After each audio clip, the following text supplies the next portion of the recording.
you get it? Is it on? Hello there. Welcome to another episode of Taking Over the World with Ed and Aaron. What's up, buddy? I felt like that was personally welcoming. I feel welcomed. Oh, Jesus. What is up? Not much. What are you doing? Listen, We're slanging real estate. I'll tell you what. This week has turned into a week of slanging real estate. I actually, between practices last night, I ran into a good friend of mine, and we were just BSing for a couple minutes as he was leaving with his daughter from practice. I was showing up with our boys for practice, and we just got BSing, catching up. And I told him the same thing. He's like, "Oh, how's the market? Is it like slowing down? It's like slow. Like buyers not doing this, sellers not doing this. Like I don't." And he doesn't really know. He was asking like genuinely. I'm like, dude, honestly, like I feel like the first quarter of the year, we came out of the gates firing, right? Then like quarter two was, it kind of slowed down, but we were still busy nonetheless, but it slowed down a little bit. Quarter three obviously ramped back up, hence a little Q3 breakfast award ceremony today. Oh, yeah. Came home with some hardware. And we got some hardware in Vegas and in Miami. 2 times. No. And then I feel like now in the last 2 weeks, dude, the last 2 weeks have been like outrageous. I feel like I put in 2 offers today. You put in an offer today. You picked up another listing. We picked up like 3 more listings from people calling last week. Blanca and Linda are like working a listing and buyers. We have Mount Charleston in escrow. It's like, I have 2. it's wild. I have 2 commercial buyers right now. And that's I not have a commercial buyer they're going to put in contract next Monday. And then it's just insane. Well, right and now. we just finished up the one over on Decatur, the commercial property. We have the probate that's closing tomorrow or Friday. whatever, decide Friday. It's like, I do believe so somebody was asking about that, and it's like, well, how do you predict it? It's not like we really did anything different. And I think that's why we are having this success right now. It's like, we've stayed consistent, like every day is tough, but it's like, we've gone in, we've done our styles of prospecting. They're not all the same. We've actually just stayed consistently working. And, you start to see these other agents on, social media, or you just listen to them and you hear all those rants about, well, it's just hard to do this. And, what kind of this are we getting? How come I'm not getting any showings? And it's like, I don't know, man. To be honest, we're not having those problems. And I don't mean that to be like a jerk, but it's like, I just don't think they're putting in the work to set their clients up properly. They're not managing expectations. They're not pricing things right. They're letting their clients run the show instead of being the expert and bringing the value. And we're seeing the success from it. Well, I agree with you, right? So I agree that that's what we're doing. We're staying consistent. We're coming in every day. We're still plugging away. But I think you hit the nail on the head when you said we're managing expectations. Yeah. Right? Because a lot of people are now going down the rabbit hole of, hey, interest rates are high. Hey, the elections. Hey, this. And today, when I went to our meeting, we had there I am, fidgeting again. I'm telling you, I'm the worst fidgeter ever. Bro. But anyways. I'm going to put one of them brain caps on you and test you for some things. I'd like to see what kind of brain activity, like what kind of like up and downs you got going on. Oh, you don't because mine is already up and down like crazy, right? Like, I don't know what's going on. But anyways, we were listening to the chief economist for our Channel 13 out here today. Okay. And he said something that was really interesting. So he says, our job is to when we talk to people, set the right expectations and let them know, what? We don't know what tomorrow's going to bring. We know what it is today, right? And if you're waiting for the market to fall, there's a ton of people that have been waiting for the market to drop for years, and it hasn't. And he doesn't anticipate it happening. But one of the things he said is he's a financial planner, and he said he had a client that he played golf with for years. One day the guy was out there playing golf, his back hurt, so he's like, "Hey, I'm gonna go get this checked out with the doctor." Come to find out, he had leukemia. Now, mind you, this is a guy who has a ton of money with this financial planner, and he was always concerned about how much interest am I paying, how much interest am I making, like what am I doing with my money, and all this stuff. Oh, when he got diagnosed with cancer, I mean, thank goodness, like today he's good. Sure. He's in remission, everything's good. But he said, a funny thing happened in those 2 years. In those 2 years, he never, as his financial planner, never got a question of how much was my mortgage, what interest am I paying, What interest am I getting paid on my money? All the only phone calls he got was, "Hey, I'm gonna go play Pebble Beach next week. He learned how to be Hey, present. hey, I'm gonna go play Torrey Pines." So what he said was, our job is to set the right expectation. We don't know what tomorrow's going to bring. We know what today is. Right. And right now, in this environment with the elections and people holding off and people being timid, is a great buyer's market. You can get better deals. You can get some Sure. closing costs and some stuff, and you can get better pricing.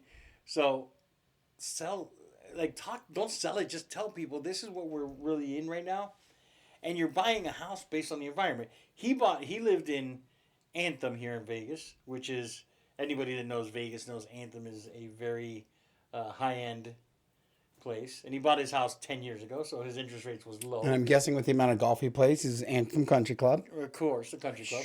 It's not a bad course to play. So he decided, because he lived in Anthem, and Anthem's a gorgeous place to live. The only negative to Anthem is there's one way in and out. You got to go down Eastern. I mean, The Eastern, yeah, jeez, don't even get. If I and could you had a salon there. oh man, I lived up there. I had work. I had other business up there. If I could take like a wrecking ball and destroy something, it'd be Eastern. It's a disaster zone. And that one section, like getting off the 215, is I horrible. moved from there because of Eastern. Exactly. So did he. So he moved to the west side of town. Yeah, West Side. So he moved over here, and he says, am I paying more interest? Definitely paying more interest than we were paying. I think he said he was paying 4.5% more. Did my mortgage go up? Yes. But I saved the only commodity you can't get more of. Time. He saved 45-minute good. drive each way every day. Dude, that's so good.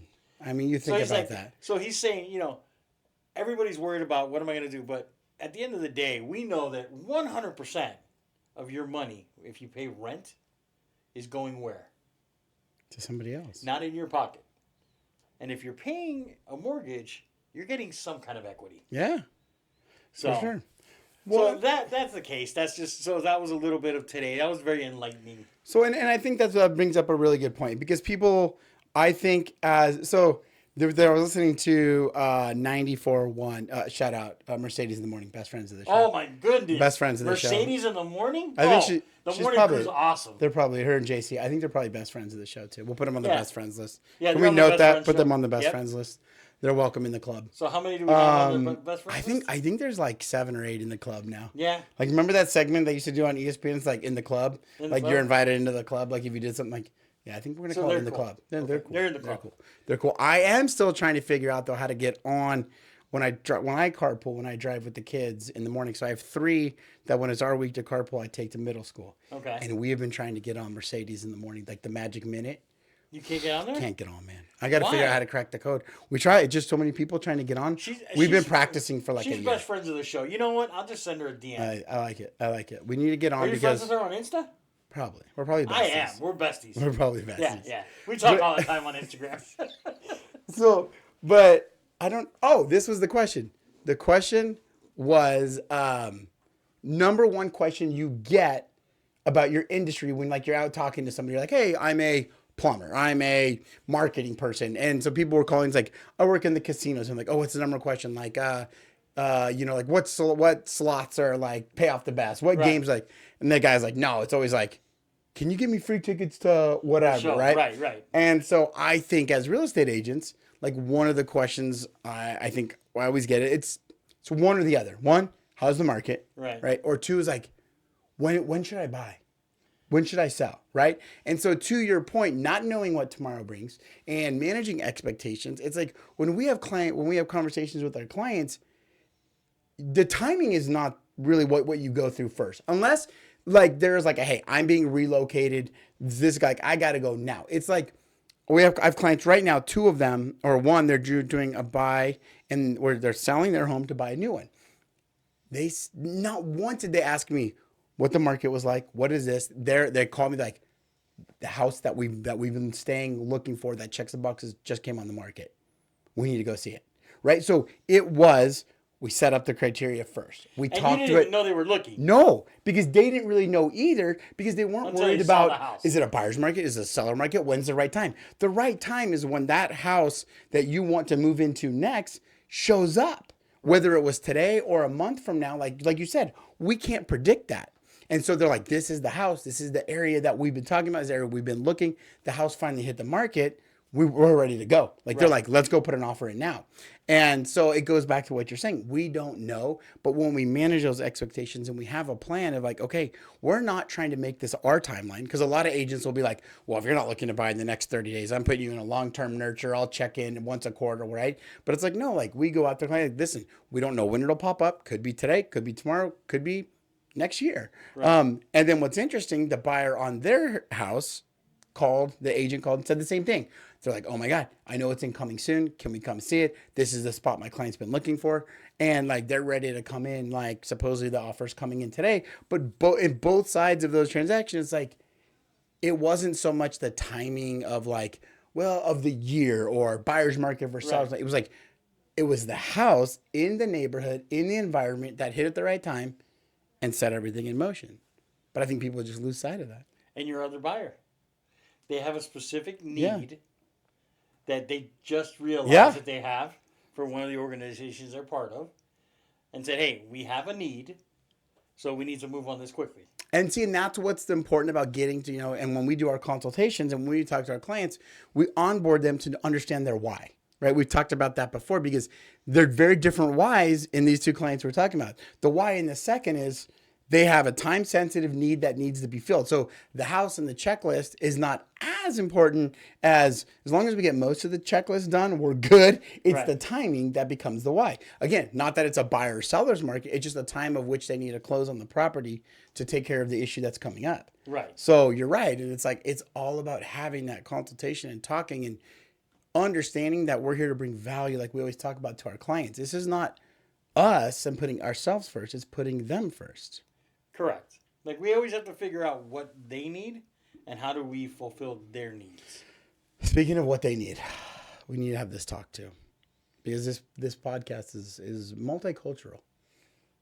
We need to have multi-educational or just non-educational at all. You guys, that's up to you guys. Listen, Devontae's gone. I know. Now the Raiders have to address their needs. So here's my beef though. But I heard, hold on, before you okay, because I got some beef about this. I heard the best comment. Oh. And I'll tell you, one of the greatest coaches to hear interviews is Tomlinson. Who? Oh, Mike Tomlinson. Yeah. He is one of the best when he's asked questions. Yeah. So he played the Raiders played the Steelers last week, right? Yeah. And who do the Steelers play this week?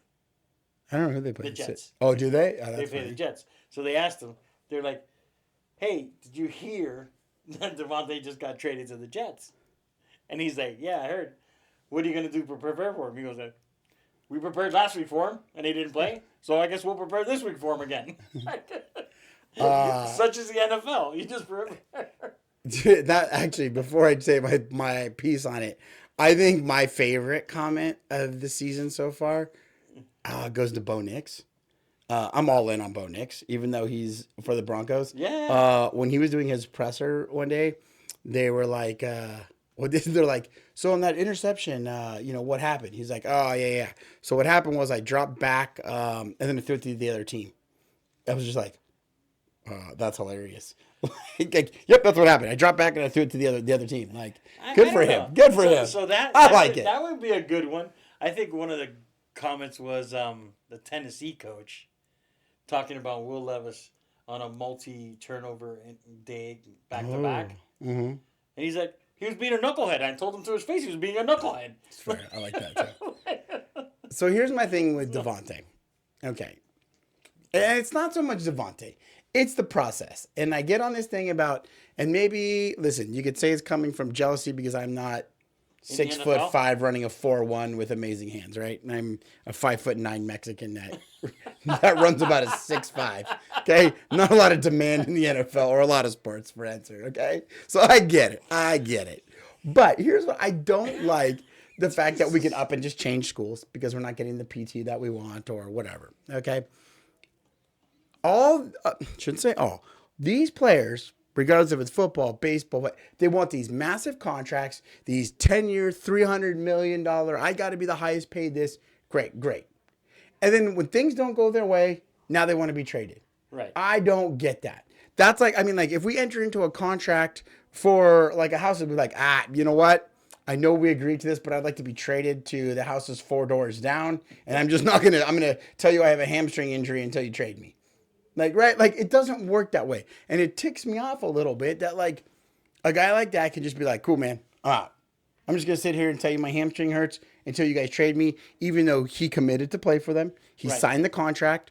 As far as I know, the Raiders have paid him. Right. You know, I'm not sure what kind of obligations. $1 million a week not to play. Right. And I don't know what's in his contract. I haven't seen it. That says like, hey, we guarantee we will win X amount of games, and if not so, then you can be traded. Right? Like I doubt somebody put that in there. So it's like where it just ticks me off that they can stand on their soapbox and be like, I need to be traded because I don't like it anymore. Then you know what? Let's 1-year contracts. That's all you get. And you know what? Earn your next one. How about the hold-ins or the holdouts? Oh yeah, like now you come to practice, but you're not gonna practice. It's, it ticks me off, man. I don't know how you can have a contract, right? You sign a multi-year contract, and then all of a sudden you wake up one day and you're like, "Yeah, I'm not getting paid enough." Yeah, like it makes me mad, you know. And then they're like, Can you imagine selling a house and then you're in contract to close on a house, and you walk up to the buyer or the seller and you say, "You know what? My hamstring hurts. I can't do this." No, not my hamstring hurts. But you walk in and you say, "You know what? I've had to make more phone calls on your deal than I thought. Yeah. So what we agreed to that you were going to pay me is not enough right now. Right. So in order for me to complete this transaction for you, you're going to have to pay me more money. And if you don't complete it, you're still going to have to pay me. And I'm not going to do anything else on this deal until you pay me." No. How does that happen? Because then you turn around and you get slapped with a lawsuit for breaking your fiduciary obligations to your client, right? Right. So why are we not seeing a lawsuit? Oh man, did I just start a lawsuit? No. Did I just? Oh, You better not. Is Devontae gonna come out? No, they're going to come after you. They're gonna come after me hard. The NFL is going to come after you. The NFL, I think Roger Goodell, friend of the show, I think he's probably gonna have a talk with me. Like, why are there not lawsuits about these people? Like, hey, bro, like for anybody who violates their contract, like demanding a trade or whatever, like you're not playing, like you're out of your fiduciary requirement of your contract. Like they're like, who's signing off on these people being hurt?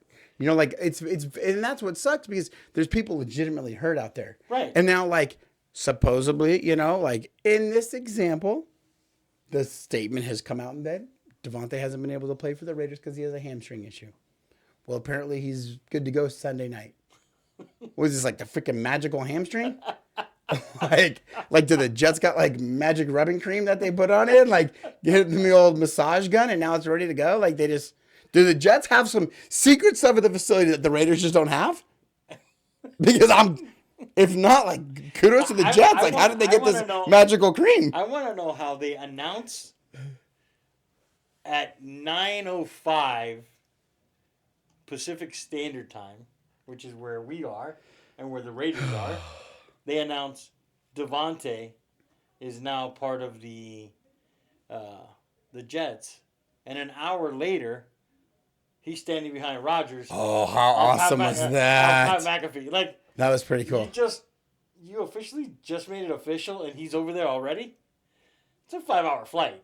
Pat McAfee show.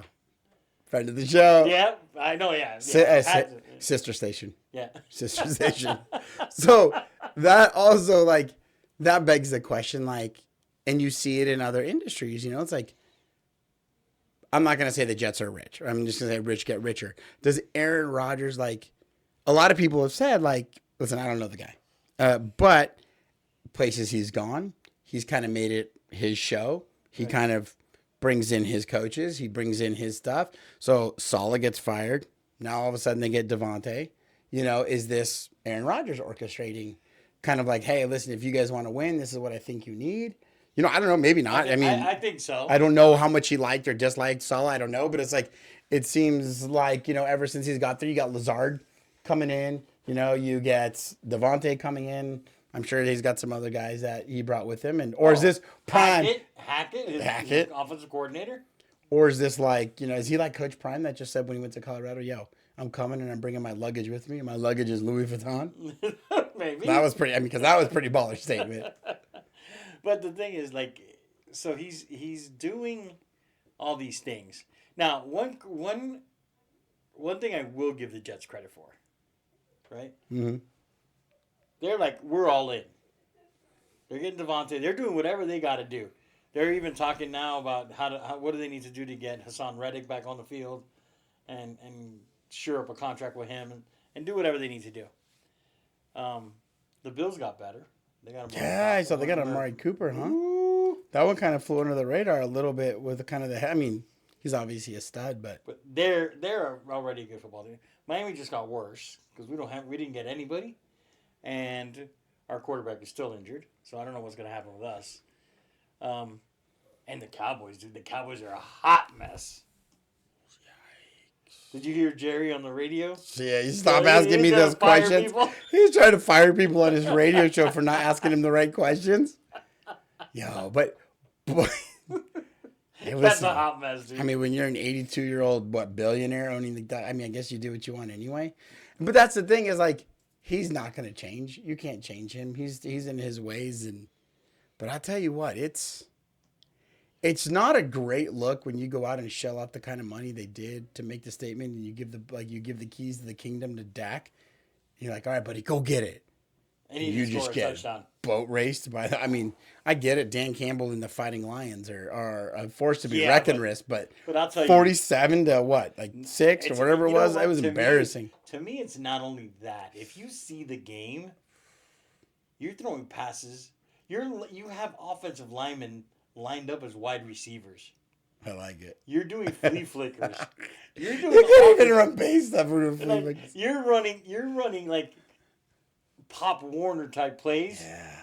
So that's either one of two things. Either you're like, I disrespect you as a team and I'm going to do whatever I want to do, or you're saying, yeah, we're going to boat race you and we know it. Because you have to practice those plays. You know what it is to take time out of when you're going to play an opponent in the NFL and you're saying, you know what, let's take this segment of our practice and let's just practice all the trick plays we're going to run against them because we know we're going to boat race them. Yeah, it's a wild situation. I don't. It's wild, but here again, and then it's like you start to take a look at NFL teams, MLB teams, NBA teams, whatever, and you start to take a look like we went to the Q3 awards breakfast this morning. You start to look around teams there, and you start to think, okay, what is it about the teams that make them successful? What is the team that maybe makes them not as successful as they could be? You look at there's teams in here that are successful. I'd like to consider us one of them. Willow Manor, one of them. Different styles. I would say culture's similar, but a little different. But you start to wonder, it's like, okay, the teams that don't produce here, the people that leave here, the agents that move on to other places, or teams that go on, is the grass greener on the other side? I don't know. But it's like, are they looking for the easy way out? Are they looking for easy fixes? Are they being overpromised somewhere? And then, then you start to look at, how it compares. Like NFL, who is it? Is it Jerry Jones? Is it McCarthy? Is it the coordinators? Is it the players that they've lost the locker room? Like it's weird when you start to analyze it and you really start to look at, I truly think what makes a team. You can bring in a Bill Belichick from back in the day. You can bring in, the best, the freaking Kyle Shanahan, like offensive guru guys. But at the end of the day, I think if you don't have the culture and the players that accept and buy into that culture, you're done. Right? Like if you're in this office, you need to buy into what the office stands for. Or if you're on our team, like we have our style. And we've had that conversation with people like, that's fine out there. All that's white noise. We buy into what we want to do and makes our program work. And it makes you think about those as like, yeah, you got all these superstars. Maybe that's the problem. The thing is, I think that culture, right? And you see it and you truly see the culture when you see teams that are struggling and they call a player-only meeting. That's the culture, right? Because leadership's there to guide and motivate and get you to what you need, where you need to go. But the culture, I think, is set by the people, right? So, like in our office, let's say, right, our leadership is here to try to give us, these award breakfasts, or these Christmas parties, or all these things that we do, and all the the events that are planned, and the trunk or treat and all that stuff. But the culture is made up of the agents that are here, Sure. and the people, and how do you participate, and how do you what are you going to do differently, and how are you going to get people, like, truly, if you had to name the culture, so name the culture of the office and name the culture of our team, how would you define those? Ooh. I think I would say the culture of the office is like kumbaya. Okay. It's like everybody wants to be like rah rah rah, kumbaya. Everybody's Perfect. everybody's one. Here we go, I would agree. kumbaya. Okay, perfect. I would say our office, our team is more of like Animal House. I think. I think So is, a fraternity house is what we've always said. I think it's more of like, listen, we understand what the rules are. We understand your kumbaya story. We're okay with that. But in our house, it's like big energy, big ideas. Like everything is go bigger, right? It's Right. like no, like we don't, like, we're the loudest office. So people may like it, people not like it. We're always laughing. We're always, but it's like that kind of, and it's, I don't know, it breeds energy, right? You get excited. When you come to our office, people get excited. I'm not saying it's because we have super intelligent things to say, but it's the vibe. It doesn't matter what we're talking about. It can be lively, and there's laughter, Right. and there's stuff going, and people will walk by like, what is going on in here? Right? And I think people want to be, that attracts people to it. Because then at the end of the day, I think when you're happy, you're energetic, and we've got that fire and that passion, it spills into real estate. And I mean, you see our numbers prove Results, that. right? So I think one of the things that perfectly depicts our office. What was said when they walked in today with the bag? The bag.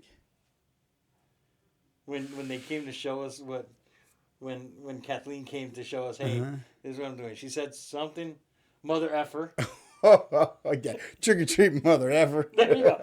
That was to me in the sales office, right? We had sales agents in the office. She walks in, she's like, trick or treat, mother effer. Yeah. And I was like, all right, that's fair. We'll do that. She walks next door to the admin office, and she just said trick or treat. Hey, trick or And treat, guys. Yeah, and you're like, how come you got the mother effer? And they just got guys. I think, it's a little rambunctious. Maybe rambunctious is the word. Rambunctious. I think it is rambunctious. Maybe But loose cannons. We like to push the envelope. Nothing's off the table. And but I people think- throw dumb shit out there. But I think the one thing we do is, like, we're always learning. Sure. We're always trying to. I wouldn't even say trying. I think we're always working towards how do we get better? How do Yeah. we service better? How do we ask the right questions? What do we do to help people and get done what we need done and be productive?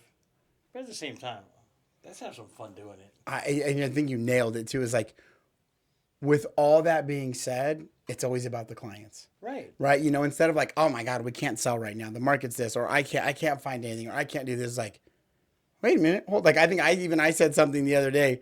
I think it was even this morning. I was talking about a 2-for-1 kind of deal, or trying to buy two instead of one. Like, wait. I was like, they can't do it. This cash buyer. They don't want to finance right now. Maybe later. You're like, well, wait a minute. Hold on. What if we did this, and this, and then wrapped around, did this, stood our head, barked like a dog, tied our double shoe like in a left knot, like in a double knot. Right. But it's like, that's the thinking, right? The thinking in our doors is always like, well, wait a minute. Why not? Right. We can't do that. Why not? Instead of being like, okay, sure, I guess. It's always like, why not? And I think that's the biggest thing is we're always thinking ahead. We're always thinking, like, how do we do something better? Right? Even with the offers that we're writing and the deals that we're doing and helping people, we're always looking at how do we help our clients better? What do we do that's going to be different, that's going to give them the outcome they want? And I think it all boils down to I think somebody said in this office, Martin. I'll give him credit for it. Oh, Martin on one of Doherty, his he hot said- laps. Yeah, one of his hot laps. We were talking. It was one of his hot takes. Maybe we should be hot laps and hot takes with Martin. Oh, that would be something. That should be something. But one of the things he was saying was, a lot of people when they go to a listing, they call it a listing presentation. But when we sit down with buyers, buyer consultation. Isn't a listing a consultation too? I would think. I don't. Consulting. I would almost venture to say it's something completely different. I would say it's not a consultation. I would say it's not a presentation. I would go as far as say it's an interview. I don't even say it's an interview because an interview, you're interviewing for a job. I think consultation, Right. But we're not really interviewing. We're there to consult them and give them advice, give them what's going on in the market, give them knowledge. So that they'll hire us. Well, of course. Well, they're gonna when they meet us, they're gonna hire us anyways. Well, yeah, that's a given. I mean, they I, meet I us. think they're with the like, value and stuff, yeah, I don't disagree. They're gonna be. I walk in the door, I'll be like, "How you doing?" They're like, "Oh, the Cuban Maui, you're hired." The Cuban, hey, listen, I kind of like that. yeah, you like that. The Cuban Maui's coming for you. Speaking of which, What? I heard your boys got some openings. Yes. Unfortunately, he's got openings this week, and I don't have time this week. Yeah. Oh yeah. And then until I see a wellness day show up on the calendar, okay, then we know where you're at. Well, I got to figure out if he's going to do the inside of the arm first or if he's going to do the chest. Like, I don't know what's next. So that kind of has me a little shocked. I know what's next for me. Which one? Nada away. Nada. Why? Man, I'm a chicken. I'm gonna I don't need that in my I'm gonna get life. you drunk one night. I'm gonna take. I don't need that. It's the same thing that we talked about in the office the other day. It's like skydiving. There's just no reason for it. Tell me why I need to jump out of. I don't even like planes, and now you want me to jump out of one that works. There's just no reason the for other it. day we were talking about scary movies, and you're not a fan either. No, it's dumb. The whole concept is stupid. who likes being scared? Well, Like everything, it's like, hey, don't worry, don't be scared. Hey, you got this, don't be scared. And now you go to these movies where the whole purpose is them to scare you. No, I don't need that. Being an adult and paying bills and trying to raise kids, that shit is scary. Okay, like it goes back to the old thing with like adults. Like there is nobody supervising me. Like that is scary. Like I've gotten to the fact that I've moved on to the point in my age where I'm on, like, obviously my wife, like she probably supervises me, Right. but it's like She does at the supervise end you. of the day, like I'm in charge of my life. I'm in charge of these kids' lives. Like I don't need to go see Scream 10, like, and have them try to, like, me watching the movie like this, like, oh, here it comes, here it comes, you know, like. so and you're not a jump scare guy. No, I don't need that in my life, man. if I'm going to see a movie, I want to be entertained. I want to laugh. That is my entertainment, not like pooping my pants because some Freddy Krueger character jumped out from behind a I wall. can just totally see you seeing a movie where somebody gets attacked in a parking garage, and you having to park in a parking garage. Oh, done. And- I hate parking garages. I do I walk in circles. Do you I do like really? 360 walks. I'm just like a big spiral walk into the parking lot. Why? Because you get shanked, bro. Haven't you ever seen those movies where it's like some weirdos hiding behind like a pillar or something? Bro, that's like how every 60 minutes episode starts. Every Dateline. We'd like to now take you to the parking lot where Arundel's was last seen. It's like, no. If I got to park in a parking lot and I got to go to my car at night, I'm taking an Uber. Or I'm not leaving. Really? Why? You guys are all about complicating your life. I'm all about less complication. You're all about stuff.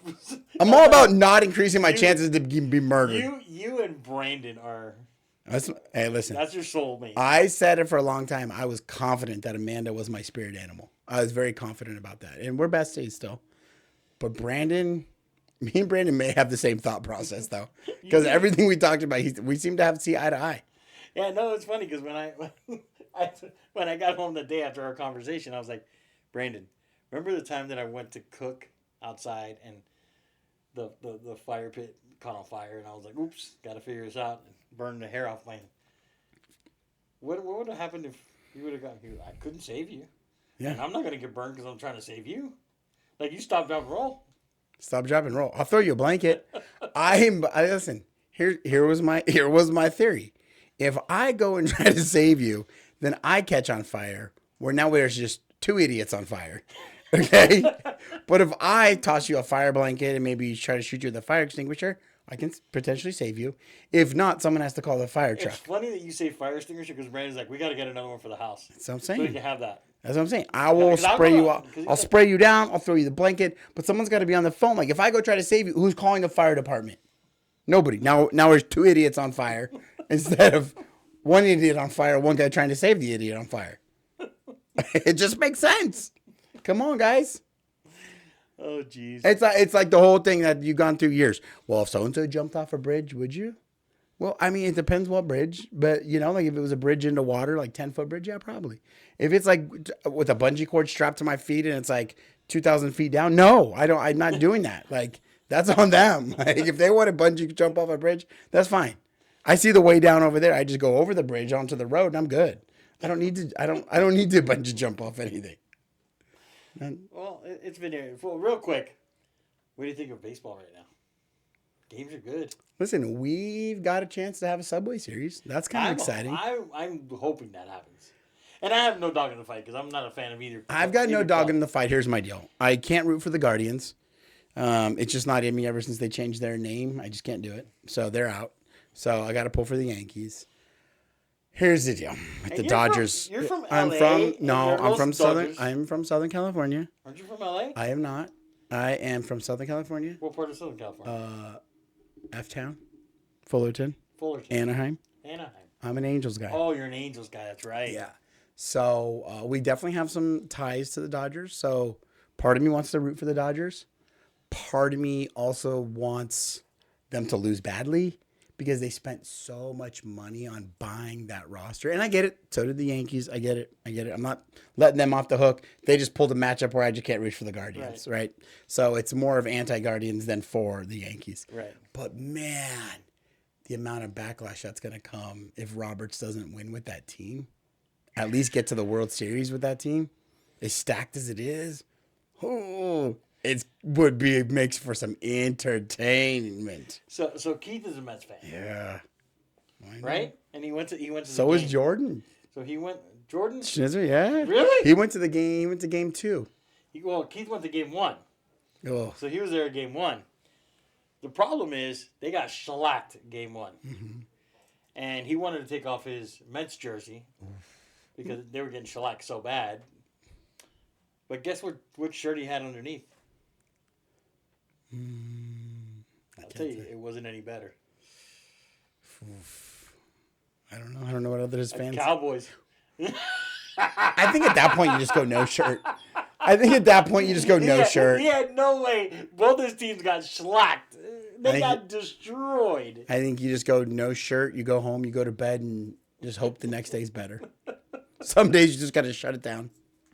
Some days you just got to be done. It's over. Some days you got to shut it down. It's like, hey, we're gonna try to do better tomorrow. There you go. We lost today. We gave it our best effort. We were not victorious.